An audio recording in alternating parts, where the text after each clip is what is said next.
రాజ్యసభ సభ్యులుగా వేం నరేందర్ రెడ్డి, అభిషేక్ మను సింఘ్వి ఏకగ్రీవంగా ఎన్నికయ్యారు.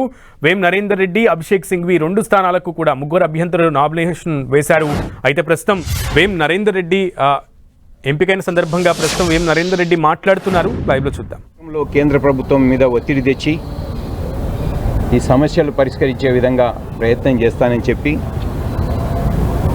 ముఖ్యంగా రాష్ట్ర నాయకత్వం శ్రీ రేవంత్ రెడ్డి గారు, మహేష్ కుమార్ గౌడ్ గారు, బట్టి విక్రమార్క గారు, మంత్రివర్గ సహచరులందరూ కూడా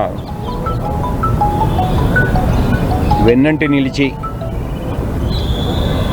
నన్ను ముందుకు నడిపించే విషయం లోపల వారు చేసిన సహకారానికి మరొక్కసారి పేరు పేరున హృదయపూర్వక కృతజ్ఞతలు, నమస్కారాలు తెలియజేస్తూ ఈ అవకాశం ఇచ్చిన కాంగ్రెస్ పార్టీకి పేరు పేరున హృదయపూర్వక కృతజ్ఞతలు తెలియజేస్తున్నాను. Thank you.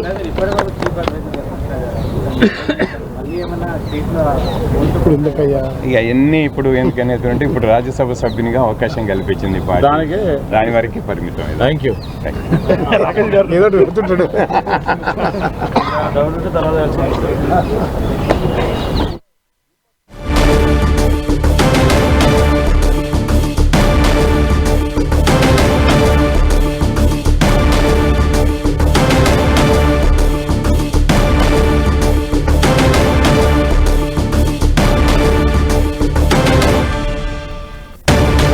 రాజ్యసభ సభ్యులుగా వేం నరేందర్ రెడ్డి, అభిషేక్ సింఘ్వి ఏకగ్రీవంగా ఎన్నికయ్యారు. వేం నరేందర్ రెడ్డి, అభిషేక్ సింఘ్వి 2 స్థానాలకు ముగ్గురు అభ్యర్థులు నామినేషన్ దాఖలు చేశారు.